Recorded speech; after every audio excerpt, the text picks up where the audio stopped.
जो लोग कहते हैं कि 70 साल में क्या हुआ, उन लोगों को मैं बताना चाहता हूं 70 साल में पाकिस्तान को इतना पिछाड़ दिया हमने कि आज पाकिस्तान दुनिया के गरीब मुल्कों में पाकिस्तान की गिनती होती है। अमेरिकी राष्ट्रपति ट्रंप ने 8 बार युद्ध विराम का श्रेय अमेरिका को अपने बातों में लेने का कार्य अमेरिका ने किया।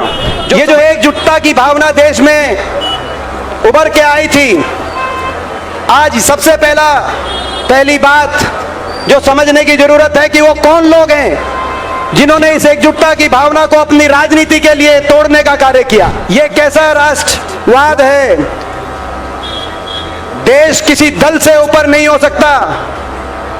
आप अपनी राजनीति के लिए देशभक्ति का प्रयोग नहीं कर सकते। देशभक्ति में अंतर नहीं हो सकता। देश को बांटा नहीं जा सकता। भारतीय जनता पार्टी ने, आपने देखा इन पिछले दिनों में, जब हम एक जिम्मेदार विपक्ष की तरह सरकार और फौज के साथ खड़े थे, तब भारतीय जनता पार्टी अपनी राजनीतिक रोटियां सेकने के लिए इस प्रकार के भाजपा के नेता बयानबाजी कर रहे थे। हम भर्त्सना करते हैं देश के दुश्मन उस पाकिस्तान की, उस धूर्त पाकिस्तान की, जिस धूर्त पाकिस्तान ने 47 से लेकर अब तक जो अपनी प्रवृत्ति से बाज नहीं आ रहा। जब 47 की बात हो, जब कबाइलों को भेजने का कार्य किया हो, और चाहे पहलगाम की 47 से लेकर पहलगाम के आतंकी हमले तक, देश के उस दुश्मन ने, पाकिस्तान में जिसमें हीन भावना कूट कूट के भरी है,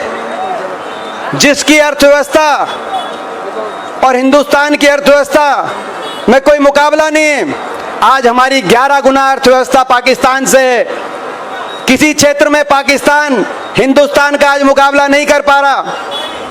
जो लोग कहते हैं कि 70 साल में क्या हुआ, उन लोगों को मैं बताना चाहता हूं 70 साल में पाकिस्तान को इतना पिछाड़ दिया हमने कि आज पाकिस्तान दुनिया के गरीब मुल्कों में पाकिस्तान की गिनती होती है तो पूरी दुनिया में हिंदुस्तान की गिनती विश्व शक्ति के रूप में होती है। 11 गुना हमारी अर्थव्यवस्था पाकिस्तान से। लेकिन इस हीन भावना से भरे पाकिस्तान में सीधी लड़ाई करने की हिम्मत नहीं हमसे। जो सीधी लड़ाई ना करे वो पीठ के पीछे वार करता है। ऐसा धूर्त पाकिस्तान बार बार आतंकवादियों को आगे करके पाकिस्तान हिंदुस्तान के पीठ में वार करने का प्रयास करता है। आपने देखा, और जब भी करता है हमारी देश की फौज पाकिस्तान के दांत खट्टे करने का कार्य करती है, उसको मुंह तोड़ जवाब देने का कार्य करती है। ये देश का इतिहास है। ये हमारे देश के 75 साल का गौरवमय इतिहास है। और इसी कड़ी में पाकिस्तान ने एक नापाक कोशिश करी पहलगाम में एक आतंकी हमले को प्रायोजित करके। पहलगाम में जो हुआ वो आपने देखा, और जैसे ही पहलगाम में आतंकी हमला हुआ पूरा देश एकजुट हो गया। हमारी देश की फौज के साथ, सशस्त्र बलों के साथ पूरे देश की भावना बन गई कि इस बार पाकिस्तान को मुंह तोड़ जवाब दिया जाए और आतंकवादी ठिकानों को ही नहीं, पूरे आतंकवाद की फैक्ट्री को मूल रूप से नष्ट किया जाए। ये देश की भावना बनी। मैं धन्यवाद करना चाहता हूं कांग्रेस के हमारे राष्ट्रीय अध्यक्ष खड़गे जी का। मैं धन्यवाद करता हूं हमारे नेता राहुल गांधी जी का, जिन्होंने उसी दिन ये बयान दिया कि हम अपनी देश की फौज के साथ हैं और देश की सरकार के साथ हैं। सरकार कोई भी कदम उठाए, जो कदम उठाना वो उठाए, मगर इस बार पाकिस्तान को मुंह तोड़ जवाब मिलना चाहिए। जो सरकार कदम उठाएगी पूरा देश उनके साथ है और कांग्रेस पार्टी उनके साथ है। ये उन्होंने तुरंत बयान दिया। देश की एकजुटता का भाव, और उस जो एकजुटता की भाव से हमारी फौज आगे बढ़ी, ऑपरेशन सिंदूर को अंजाम दिया। पाकिस्तान के में आतंकी ठिकानों को हमारी फौज ने उड़ाने का कार्य किया और हमारी फौज काफी आगे बढ़ गई थी। देशवासियों को ये आशा देशवासियों के दिलों में जग गई थी कि आज देश भी एक है, देश की भावना भी एक है और हमारी फौज के बढ़ते कदम हैं। और अब आतंकवादियों का पूरी तरीके से मूल रूप से उनके सारे इंफ्रास्ट्रक्चर को नष्ट करने के लिए हमारी फौज पाकिस्तान के अंदर मार्च करने की तैयारी में है। लेकिन ऐसी घड़ी में आपने देखा अमेरिका ने जब ये ऐसी परिस्थितियां बनी तो अमेरिका की ओर से न जाने कहां से अमेरिका की ओर से युद्ध विराम की घोषणा हुई। और केवल एक बार नहीं, अमेरिका ने 8 बार, अमेरिकी राष्ट्रपति ट्रंप ने 8 बार युद्ध विराम का श्रेय अमेरिका को अपने बातों में लेने का कार्य अमेरिका ने किया, जो समझ से परे की बात है। हमने देश के साथ एकजुट होकर सरकार का और फौज का साथ देने का निर्णय किया। कांग्रेस पार्टी ने, हमारा कर्तव्य था। मगर अब युद्ध विराम हो चुका है और युद्ध विराम के बाद सारी परिस्थितियों को समझना जरूरी है। ये जो एकजुटता की भावना देश में उभर के आई थी, आज सबसे पहली बात जो समझने की जरूरत है कि वो कौन लोग हैं जिन्होंने इस एकजुटता की भावना को अपनी राजनीति के लिए तोड़ने का कार्य किया। प्रेस के माध्यम से हम कहना चाहते हैं कि भारतीय जनता पार्टी, जब देश एक था, फौज के हौसले बुलंद थे, तब भारतीय जनता पार्टी ने उस एकजुटता की भावना को अपनी राजनीति के लिए तोड़ने का प्रयास किया। हमारे दुश्मन के हौसले जिससे बढ़े। कौन लोग थे जिन्होंने हमारी वीरांगना, जिन्होंने अपने सुहाग को पहलगाम में खोया? हमारी देश की बेटी हिमांशी नरवाल को ट्रोल किसने किया? सारा देश जानता है। हमारे देश के विदेश सचिव विक्रम मिश्री, उनको ट्रोल किसने किया? सारा देश जानता है। वो कौन थे भारतीय जनता पार्टी के मंत्री मध्य प्रदेश के, जिन्होंने कहा कि देश की फौज, किसी एक व्यक्ति अपने नेता का नाम लेते हुए कहा कि उनके आगे देश की फौज नतमस्तक है। ये देश की फौज है, ये अगर नतमस्तक होती है तो भारत माता के आगे नतमस्तक होती है। वो देश की फौज है। भारत माता को बांटा नहीं जा सकता, जैसे भगवान जगन्नाथ को बांटा नहीं जा सकता। पूरा देश, पूरी सृष्टि उनके सामने नतमस्तक है। भारत माता के सामने भी सब नतमस्तक है और देश की फौज नतमस्तक है। लेकिन वो कौन लोग थे जिन्होंने ये कहा? भाजपा के मंत्री थे। वो कौन लोग थे? भाजपा के, वो क्या मध्य प्रदेश के मंत्री, जिन्होंने कहा कि कर्नल सोफिया कुरैशी आतंकवादियों की बहन है। आज मैं बताना चाहता हूं भारतीय जनता पार्टी वालों को, कर्नल सोफिया कुरैशी हमारी बहन है। कर्नल सोफिया कुरैशी हिंदुस्तान के 140 करोड़ लोगों की बहन है। जिस भी हिंदुस्तान के नागरिक ने वर्दी पहनकर जो फौज में देश की सीमा पे खड़ा हमारी सुरक्षा रक्षा के लिए, वो आपका, हमारा हिंदुस्तान के 140 करोड़ लोगों का भाई और बहन है। किसी धर्म, जाति, विचारधारा के भाई और बहन के रूप में उनकी पहचान नहीं बनती। उनकी पहचान भारत की फौज के हिसाब से उनकी पहचान बनती है। मगर वहां भी आपने देखा किस तरह की राजनीतिक, और भाजपा की तरफ से कोई रोक टोक नहीं, यहीं तक नहीं रुके। उसके बाद हरियाणा के एक सांसद, भाजपा के हरियाणा के एक सांसद ने क्या कहा? उन्होंने कहा कि पहलगाम घटना के लिए कहीं ना कहीं जो हमारी बेटियां जिनके सुहाग उजड़े हैं, हमारी जो वीरांगनाएं जिनके सुहाग उजड़े हैं, कहीं ना कहीं वो भी दोषी हैं। ये भाजपा के एक सांसद के बोल, ये भाजपा के सांसद के बोल रहे। और उसके बाद भी भाजपा ने इनमें से किसी पे कार्रवाई नहीं करी। इन पे कार्रवाई होनी चाहिए कि नहीं होनी चाहिए, मैं आपसे पूछना चाहता हूं। भाजपा ने किसी पे कार्रवाई नहीं करी। ये कैसी देशभक्ति है? ये कैसा राष्ट्रवाद है? देश किसी दल से ऊपर नहीं हो सकता। आप अपनी राजनीति के लिए देशभक्ति का प्रयोग नहीं कर सकते। देशभक्ति में अंतर नहीं हो सकता। देश को बांटा नहीं जा सकता।